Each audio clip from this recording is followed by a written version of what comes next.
All week long, we've been featuring some of the candidates in key Senate races that will determine whether or not Republicans regain control of the Senate in the upcoming midterms. Today, we took a look at New Hampshire, where retired Army Brigadier General Don Bolduc is challenging incumbent Maggie Hassan. General Bolduc joins us now. Good to see you, sir. How are you? I'm doing great, Sean. Thank you. And thank you for having me on today. My best to all your viewers and listeners. Absolutely. It'll be nice to add some red to New England. The current Real Clear Politics average of polls has you about 8 points back, and you've had a late primary. You're obviously now at a somewhat of a financial disadvantage. So walk us through, with less than 6 weeks to go, what is your strategy to overcome those obstacles and win?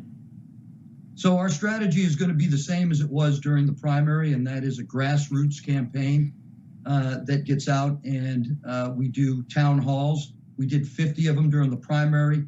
We're going to do probably about half that much over the next 40 days or so. And we're going to beat her where Granite Staters are, where Granite Staters are hurting, where moms and dads and retirees having to get second jobs, worrying about the economy, worrying about gas prices. She's not talking to Granite Staters, and I am. And that's going to be our advantage. We're also going to have the opportunity to get ads come in, and we'll start doing our ads here shortly. We have seen in short order where she is going to focus, which isn't on the issues, because quite frankly, she can't. The economy, out of control spending, the border, all these issues that have hurt Granite Staters and Americans in her job over the last 5.5 years. She has not been a public servant. She's been absent. Granite Staters know this.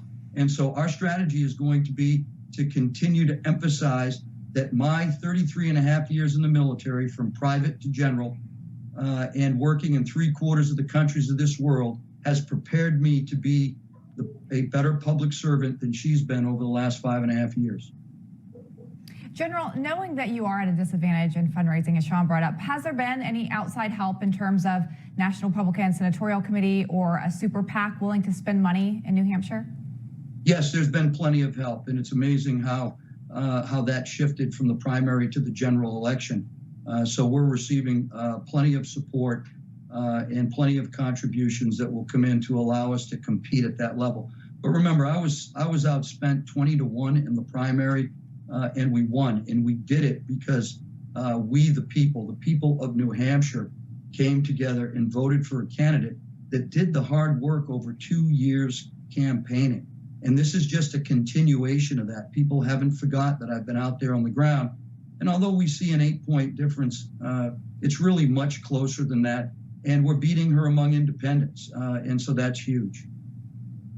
You know, the press made a big deal out of the fact that you seem to have changed your stance on the 2020 election. During the primaries, you brought up a lot of concerns with it. After the primary, you seem to have said that there wasn't a lot of problems. I just want to give you a chance to clear the air. Where do you stand on the 2020 election in terms of what happened there?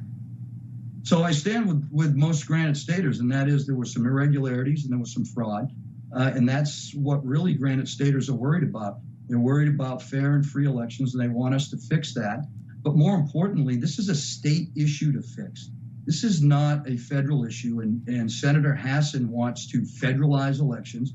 She wants to get rid of the Electoral College, and she wants to take away New Hampshire first in the primary. And that is absolutely bad for New Hampshire. So the New Hampshire state legislature has work to do. It's my job to keep the federal government out of Granite Staters' business so they can make the decisions that they need to make.